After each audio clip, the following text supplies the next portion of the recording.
You're probably on the search for some sort of method, some sort of mental practice that is going to set you free of all those negative and worrisome thoughts that you keep experiencing, all the thoughts that are irrational and the imaginary dangers that you know you shouldn't be believing, but still do. You're always looking for something that will be your aha moment and your freedom from those thoughts. And though one thing might not provide that, I do think that becoming desensitized is probably the quickest and most efficient way into being free from thought. And that is, once we realize that we are not the thinker of the thoughts, but rather we are the observer and listener of the thoughts, it's really more about removing the belief from the thought and removing the identity from the thought than it is actually quieting the mind and getting rid of the thought. Because quieting the mind is quite difficult. And what that usually takes is an extensive practice of no reaction to thoughts and a sort of non reactive state that, is usually found in meditation that we do over and over and over. And we keep doing that practice. We keep bringing ourselves out of a thought loop back into the present moment, back into the present moment over and over and over. And that's the basis of pretty much every single practice. But that's the sort of general meditative practice that I've seen. But more efficiently, what we can do is we can deeply instill the belief that no thought is of any importance. And I know maybe some of you may come to this sort of thesis with the idea that we can use positive thoughts to improve our life. That is true, but two things can be true at once.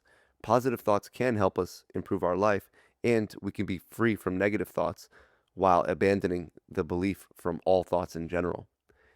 And you probably clicked on this video for one reason or the next, but I'm going to assume now you're still listening because you are willing and you are open to a more quick and extensive way into being free from thought rather than that of just meditating your way out of all the noise in your mind. So, what does it take to become desensitized to thoughts? It's an intense and sort of dark and shadow like way, but it's not scary. And if it is scary, it's because you still believe your thoughts. This practice should be relatively non bothersome. And if it is, then you know you need it really bad. Because what we're allowing is our mind to think any thought that it wants to think. Any thought, no matter how disturbing, no matter how horrible, how dark, how ridiculous. You allow the mind to think that thought. You allow that thought to exist without entertaining it, without arguing with it, without trying to prove it wrong. You allow it to exist in your mind. You allow it to exist in your awareness without engaging in it. And this might sound similar to that other practice, and it is in theory, but there is this sort of overlapping belief that we are continuing to instill in our minds, and that is we are not the thought that we are observing. Our identity is not formulated upon that thought, but rather we are the force in the awareness that chooses how to react emotionally to that thought. So let's say a horrible thought comes into your awareness, something so disturbing, and that's why it's bothering you, right? Because people don't only deal with negative thoughts because they're sad or they're pessimistic. No, people deal with thoughts because they're hearing things in their mind that they don't associate with their character, and they're confused and they're conflicted because they don't want to be the type of person that thinks those thoughts. And so within them begins an inner conflict where they always feel like they're battling with themselves and they always feel like they're battling with their mind.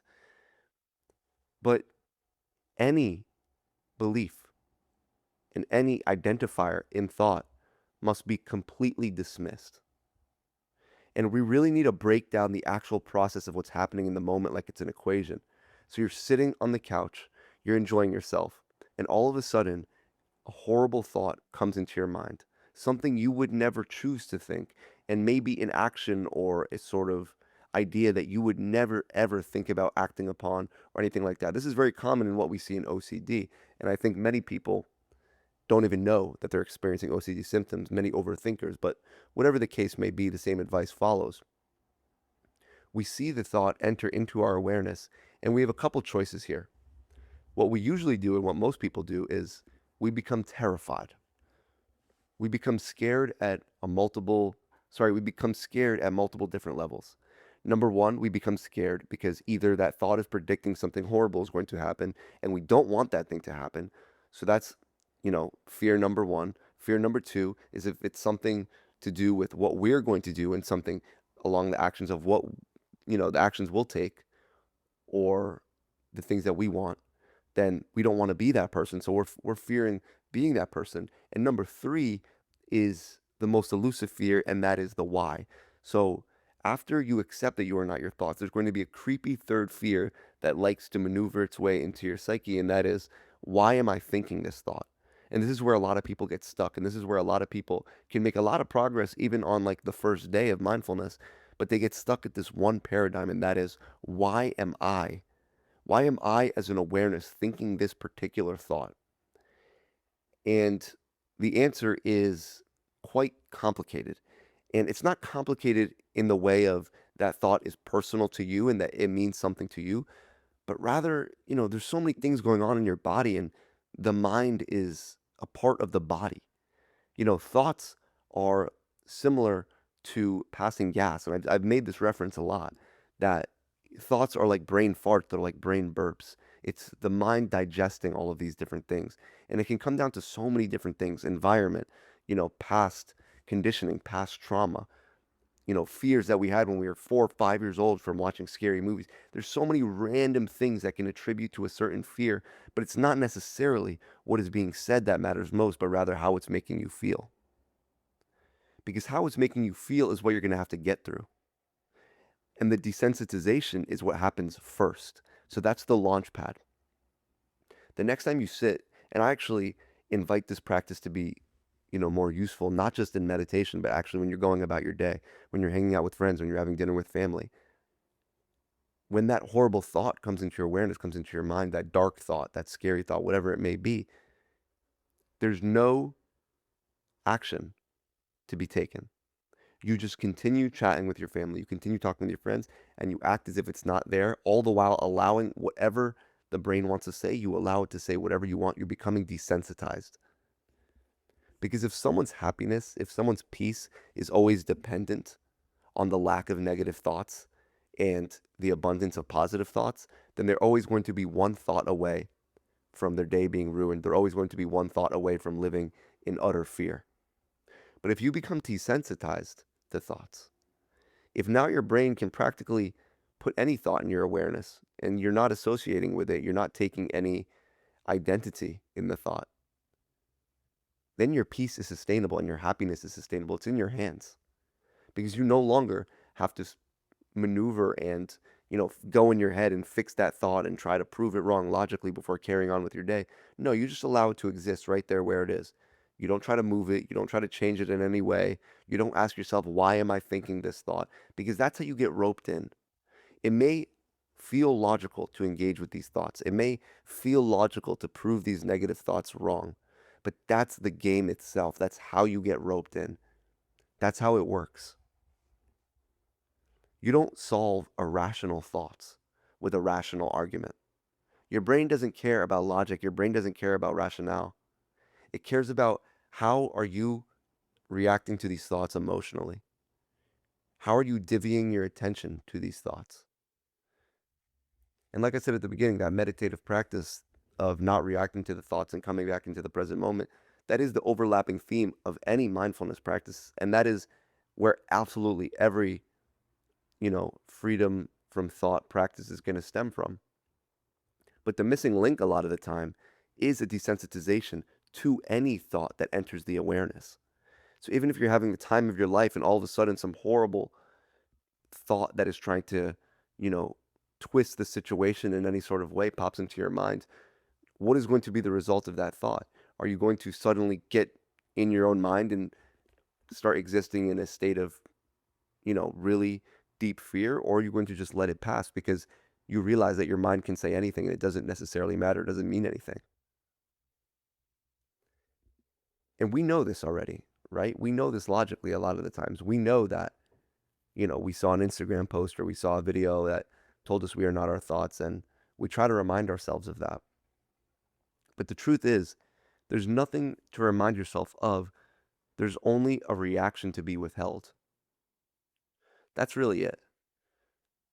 And when we look at it from a sort of OCD angle, then it starts to actually make a lot more sense because, there's been set, I guess you can call it, curriculums that have been put in place for so long that perfectly describe the events that we take place. At first we receive a thought and then we start obsessing over it because we fear the outcome or the result of it so much that we suddenly start to take compulsions in our real life. And compulsions are actions that we take to prevent this fear from happening, even though that fear is imaginary. So what this does, it creates an extremely destructive loop. You take an action or you try to change your environment, you try to change someone, you try to change yourself to prevent an imaginary fear from happening. And what this does is communicate with your mind that this imaginary fear is somehow a real threat to your livelihood. So now you have your brain supporting your own destruction when all that was ever needed is to dismiss that thought. And now imagine this. Imagine that any thought that you have, any horrible thing that pops into your mind, any, you know, disturbing idea, whatever it may be, can pop into your mind and it doesn't affect your state of peace because you understand that you are awareness, that nothing and no thought defines you. Absolutely not a single one. Only how we act upon and how we react to those thoughts. And, your brain and your thoughts might take a sort of weird and unfamiliar route to try to get you to engage with these thoughts again. And you might think to yourself, what's up with all these games? Why is my brain constantly trying to rope me into these scenarios? And that's because you've conditioned it to do so unknowingly. Throughout your years of existence, you have basically showed your mind that any fear that pops up into your mind is worth taking note of, is worth repeating, because your mind doesn't know what's a real danger and what's not. It only knows what's a real danger based on your reactions. So you've reacted to basically every single thought, and in particular, maybe 4 or 5 thoughts that really disturb you. And now your mind is trying to make really sure that the paradigm that has been set in place for so long is not what you want to continue feeding. Because your mind doesn't really care, does it? It doesn't have its own agenda, it doesn't have its own opinion. All it does is support the very nature of what you're feeding it. So when you feed it a reaction, that's plus 1 point to that thought category. It'll send it again, that's plus 2 points. And this creates a system where you're feeding and you're reacting to all of the fears and you're giving it much more power. And you're wondering, why do I feel so scared? Why do I feel so emotionally involved? And that's because you've built this emotional investment in these thoughts. You are very sensitive to these thoughts now. You are at the place where now you are the opposite of desensitization. Just like I was preaching desensitization at the beginning of the video, the opposite of the spectrum also exists, and that is, radical sensitivity to those fears. That any little tiny trigger, any little situation can poke at that fear that only you know about, only you know in your mind, and it will suddenly collapse your world and collapse your judgment, collapse your mood. That you're now taking all of these compulsions, you're obsessing, you're ruminating so heavily, and that is because you have built a very unstable and unresilient sensitivity to to those thoughts. And you need to allow any thought to exist because no thought is a signifier of your identity. And when you are encountered with those, you know, unfamiliar thought categories, and I guess what it can really look like is that why that I described earlier on. Why am I in particular thinking those dark thoughts? Why me? Why not someone else? Why does no one else think that? And the answer is it just doesn't work like that. There's genetics involved, there's, neurochemistry involved, there's so many different factors. You could go down a rabbit hole of how many different factors affect the way that our thoughts are naturally unfolding. But the most important thing is it doesn't really matter what thoughts you're receiving, because if you just do the practice, if you just become desensitized, if you just practice not reacting to them, you're going to come back to that default baseline just like where everyone else is. Sure, you may be predisposed into being triggered so heavily, and that probably has more to do with, an unregulated nervous system more than anything else and emotional regulation. But the fact of the matter is, it doesn't matter where we're at now. It doesn't matter the psychological cards that we've been dealt because there are practices that work for everybody. And if we just do them, if we just trust in them, we will make progress very quickly, quicker than we think. It's easier to dismantle that sort of framework that we've invested so much into than, than how long it took to build it up. So for OCD, for overthinking, the answer isn't more analysis. The answer isn't more logic. When you're digging into trauma, when you're digging into past experiences, often we look at things very analytically. We look at things, we try to draw lines, we try to draw connections between why, what, and, why did this event sort of trigger the actions that we're taking in the future now? And what is the emotional, sort of outcome that is happening? And what emotions are we still struggling with? What emotions are we still suppressing? Whatever it may be. This is a different subject than that. That sort of healing is different than the sort of healing that is needed in this realm. And if more people understood that, more people can be free right now. There's nothing stopping you from being free right now, technically. It may take some time for you to truly embody the belief system that you are not your thoughts, but it may look very different than you think. Because again, you don't have to have a quiet mind to be free of your thoughts. You just have to remove the belief and identity in those thoughts. There is no counter argument because there are infinite arguments for why you are not your thoughts. Infinite. One of which being the language model. That if you were never taught a particular language, you would not think in those thoughts. If you're not taught language at all, you would not think thoughts at all. If you were blind, you would not think in a certain way. If you were deaf, you would not think in a certain way. So thoughts are not a prerequisite of existence. Thoughts are not a prerequisite to experiencing life in a harmonious manner. And actually, I think thoughts and the sort of uneducation that is surrounded around thinking is a sort of left turn that we've done as a society and as just in humanity. I think these things should be taught from a very young age so these problems can be avoided. And people are suffering every day because they don't understand the sort of neuroscience behind the phrase, you are not your thoughts. And once maybe they saw the facts of the matter, the psychological data of the matter, then they can start to actually practice the theory of the matter, which is not reacting to those thoughts and becoming desensitized to those thoughts. You know, you're trying to convince yourself that you're not your thoughts, but this isn't an argument. This isn't a debate. That's more thought stuff. You don't argue. You don't play chess. You don't play the game. You step away from all of it completely. You stop reacting to all of it. And the first time you try not to react, you're going to be pulled in probably 3 seconds later. And you take a little bit longer the next time and a little bit longer the next time until you come into a place where those thoughts are, seemingly coming to your awareness and passing by you almost instantly without you even realizing you're not engaging in it because you don't prioritize thoughts and thinking anymore. You prioritize living. Your thoughts will lie to you.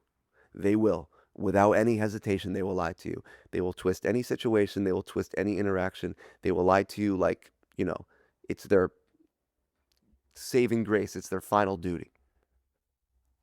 But reality won't lie to you. Trust in what you see in reality. Trust in what you experience. This is the life that you're living. What is provided for you, what is put on the table in your experience of life, that is the truth. Don't trust what your thoughts say about reality. Listen to reality itself. Reality won't lie to you. And once we start living in reality, so many problems disappear. It's because this practice is simple that it's so difficult. It's because we feel so stupid for not realizing it earlier that we won't allow ourselves to move on from this entire system. And when I say I'll finish this video on a final tangent is that when I say don't react, I mean don't react in any sort of way. Don't try to adjust your environment to those fears and anxiety. Don't do that at all because that is a strong, strong signifier to your mind that the quote unquote threat is a real danger and something that should be taken seriously. Your mind isn't going to take the initiative. Your mind isn't going to help you on its own. You, as a sort of overarching awareness, need to show your mind. You as the awareness that can observe that thought and realize it's ridiculous, realize that it's silly. That is the force. That is the real you that is supposed to show your mind. You have to teach your mind. Your mind doesn't know. It's looking to you for guidance. It's looking to you for leadership. And I guess that's it for now. And that's it for this video. And yeah, let me know what you guys think in the comments and whatever else you guys want me to talk about in the future. Yeah, that's it for today's video. If you're watching on YouTube, thank you for watching. Make sure to like and subscribe. If you're listening on Spotify, thank you as always. And I will catch you guys in the next one. Peace.